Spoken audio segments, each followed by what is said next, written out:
Hey guys, Helen Hart Smith here again from the Heart of the Witch's Path YouTube channel. Hope you're having an awesome day. I totally am.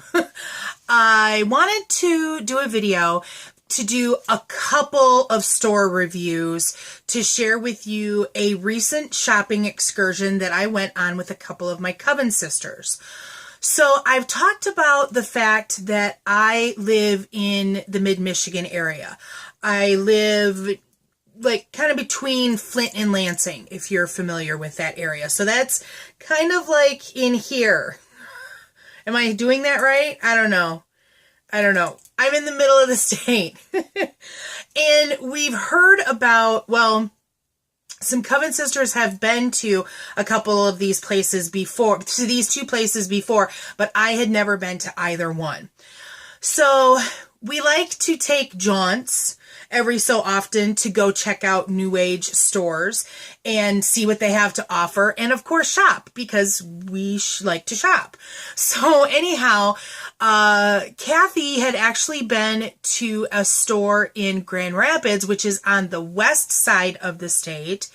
And she had gone there a few weeks ago because she was going to be over in that area anyhow.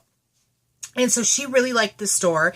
And so we wanted to, kind of make a trip over there. And then there was another store in Battle Creek, in the Battle Creek area that Cornflower Wolf had been to. And we'd been wanting to get there because it's only been open for a couple of years. And we liked what we were hearing about them. So we took a Saturday. And we took a drive, and we were gone for a majority of the day, and it was awesome because I got to spend time with coven sisters, which is always the bomb. But then we were checking out some new places too. So I thought that I would share with you my impressions of these two businesses. And so if you live in the Michigan area and haven't checked them out, then maybe you'd be so inclined to go do so. So I'll start with the place in Grand Rapids. I think we had probably like the most positive experience there. Not that we had a bad experience at the other one, but there was just a lot of positivity that happened in the store. So the store is called Spirit Dreams, and I will link they have a website, and so I will link that down below, so that you can kind of check it out if you're interested. And it's in a real downtown-y type area. I'm not really familiar with Grand Rapids, so I'm not sure exactly where it's at. I just was there. So, but it is a little, small business district. There were other places going on and things like that. We didn't go anywhere else because we wanted to hit that other store and make it home before dark. So, we didn't look into too much. But we got a chance to speak with the owner, and she was a lovely woman, and she gave us a wonderful lunch suggestion and told us about, what had been happening in the area and things like that. So we were very appreciative that she took time out of her day to chat with us. So thank you for that. She told us her name, and I don't remember what her name is. But anyhow, they opened the store in 1994. So the store's been around for about 25 years. And in Grand Rapids, which I was shocked, because if you don't know anything about Michigan and its political climate, the west side of the state, the Grand Rapids area, the Kalamazoo area, by and large, it's kind of known as a very red area. It's very conservative, very religious based and things like that. And so for a store like Spirit Dreams to be operating at all, much less for 25 years, is quite a milestone. And so I was very excited to see what they were doing. And it's not just a New Age store. I mean, I think a lot of times we kind of lump New Age as a a way of describing hey, this is, a great place for you to go if you're pagan, or if you're a witch, or if you have to buy a stone or some herbs or something like that.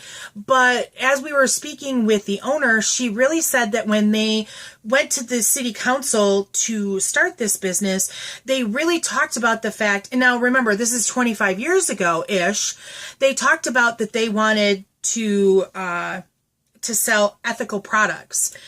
They wanted to be aware of where things came from. And they wanted to have organic products and things like that. And 25 years ago, that was really kind of unheard of. And it's not as popular an idea as it is for us today. And so kudos to the owner for taking that kind of a stand so long ago. But so I'll kind of talk about the store now and what they carry. I'm not that great with editing yet, but I will try to input some pictures as I kind of talk so that maybe you can see like because I took a few pictures. I told the girls there that, I was a blogger and had a YouTube channel, and could I take pictures? And so there were a lot of Eastern things in the store. So you saw a lot of chakra things. You saw Buddhas and things like that as far as statuary goes. I don't think that I saw any like figures or artwork or anything like that. I could be wrong, but I don't remember seeing any kind of gods and goddesses as far as like from the Celtic pantheon, from the Greek pantheon, or anything like that. I don't remember seeing anything like that. But that's okay, because there was so much more that this store had to offer. They had a lot of stones. And not just, there was your, table of tumbled gems that were, in their little individual containers and stuff like that. So that was great, and it was a great selection. But outside of that, there was a lot more. There were spheres, there were slabs of stone, there were stone pieces that were partially polished and partially not. There were like stone hearts, and there was worry stones, like the flat ones that you can, and actually one of the stones I bought is technically a worry stone, but there was a great variety in the stones that they had. And so that was exciting for me. And the prices, I felt like the prices were pretty okay. I don't think that some of it might have seemed a little high, but I mean, it's not like I buy stones every day. And I've seen places where it's definitely lower, and I've seen places where it's definitely higher price points. So it was really a mid-road. There were prices there that I was comfortable paying. And so that, that in and of itself is pretty exciting. So that was kind of cool. There was a really decent selection of herbs, dried herbs. Not like a wonderful selection or anything like that, but a decent selection. There were quite a few smudge sticks, smudge bundles, whatever you want to call them, and different blends. So that was nice to see. And not just these sticks, but there were like a traditional smudge stick is going to be like 8 to 12 inches. And that of course was there, but there were varying sizes. There were one in a package, there were multiples in a package. So whatever your need was, there was a lot there that you could choose from. And so I appreciated that. There were incense sticks. So that selection was very decent as well. I've seen stores that have had more, but I think that you could find what you needed there. Unless you're needing something a little more hard to find. Let's put it that way. There was a book section, and I know that selling books anymore is really tough, especially for small businesses. But I feel like there were quite a few books there, that there was actually like a whole section of books, and then there were some books that were kind of sprinkled in and out as well. I was looking for a couple of titles. that I didn't find, but I mean, it's tough to sell books. It's tough to stock books. And so and one of them was kind of obscure. But I always tend to judge, not really judge, but I tend to grade a book selection based on whether or not there's any Christopher Penczak books. And I think I saw one or two, and they were ones that I already had. So, it was a decent book selection, not stellar, but that's okay. What else were there? There were essential oils. There were, they had a display of Dr. Bronner's Castile soap.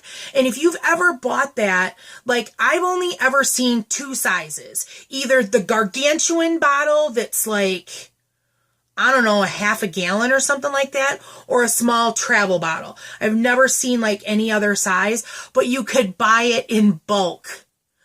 And I was like, that's really cool. So you could get however much you wanted. And there was probably 5 or 6 different scents there. And so that's pretty much what the line is, to my knowledge. So I thought that was really cool. I'd never seen anything like that before. There were pendulums. There was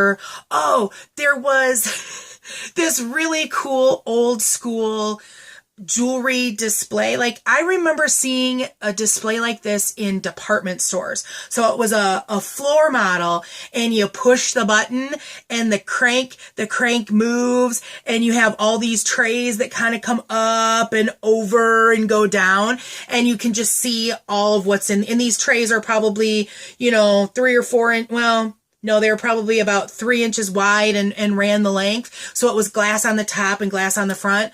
Full of stone pendants and earrings, stone jewelry, let's just put it that way. Holy cow, that was amazing. And I liked how organized it was. Everything was grouped together. So all stones of one kind were grouped together, and they were well marked as to what the stone was and things like that. That was a highlight for me to see. And there were other jewelry display cases near it that were just kind of like your standard flat out jewelry display case. I feel like I'm forgetting something. Salt lamps. There was a huge salt lamp in the restroom that was like really big. And I thought that was gorgeous. But the people were great. And so I give that place a 5, because a 5 out of 5 rooms that had I wish it was in my town, because I want to shop there all the time. So that place was really cool. And then we went to Arts and Crafts in the Battle Creek area. I don't think it's technically in Battle Creek, but it's in a nearby area. So this business is like I said before, it started up a couple of years ago, and I'm not sure if they have a website. If they have a website, I will list it below. I know that they have a Facebook page, so I will for sure put that in the description box. This place was really cool too. And again, for like different reasons. Now, they had a great book section. They probably had, honestly, it was probably about as big as the one at Spirit Dreams. Did I say, so Arts and Crafts is the name of this place in the Battle Creek area. So book section that was about the size as the one at Spirit Dreams. So that was good. They had a lovely seating area, because like the book section, there were 3 or 4 standing bookshelves that were kind of like in the middle of the store. And then around, creating like a U shape with the bookshelves, was this seating area that was couches and chairs and very comfy and inviting and things like that. And that was really cool to check out. But 2 things for me stand out about this store. The first one being, there were a ton of deity figurines. They carried the Dryad designs, which I have a couple, like I've got my Odin father there. My God and Goddess come from Dryad Designs, and things like that. So they had those figurines, and there were a couple of other prominent companies that they had their statuary, and that was throughout the store. So that was great to see, because there's just not that many places that carry statuary. And I'm so leery about ordering stuff online. I'm afraid that it's going to be broken. Like, I want to see something like that before I make the investment in purchasing it. So I'm a little leery about that kind of stuff. But, so beautiful Hecate statues. There was a Bridget, a triple aspect Bridget that I've been kind of mouth watering for a while. Things like that. So the statuary, awesome. The other thing that really stood out for me was that a majority of their products, and I've known this because I liked their Facebook page, but a majority of their products are artisan type creations. They're made by local craftsmen. They're made with, local products. It's handcrafted. Beautiful wands, beautiful athames, beautiful, a smaller version of a wand that is called a Keppen, I believe. Keppen. So instead of a wand length being like this, it is a shorter, and so it's meant to be able to kind of, like, say it was like this size. It's meant to be a little bit more discreet and a smaller, if you're a person that likes, smaller things. And I believe Kathy picked up one of those. And so, so there was some interesting things going on there. There were some other things that were kind of less than interesting. I think some of the price points were kind of high there. And even Cornflower Wolf, who had been to the store soon after it opened, she made the comment that she felt like the statuary prices had gone up, and for what reason she wasn't sure. But from the time that she had first gone there, it had gone up quite, about $10 a piece. And like candles were really expensive, and stuff like that. So the price point was a little bit higher. So I think for me, I'm gonna give Arts and Crafts a 4 out of 5 brooms. There was some good stuff happening there, but the price point was a little much for me. And I'm seeing that I'm about to fill my phone, so I'm gonna wrap this up really quick. So I'll put that stuff in the description box. If you like this video, give it a thumbs up. Please subscribe if you haven't done so already. Make a comment below or hit me up at heartofthewitchespath@yahoo.com. Check out the Instagram. Thanks for walking the path for a little while with me. Sorry to be so quick, but I don't want to get cut off. Thanks for walking the path. Blessed be.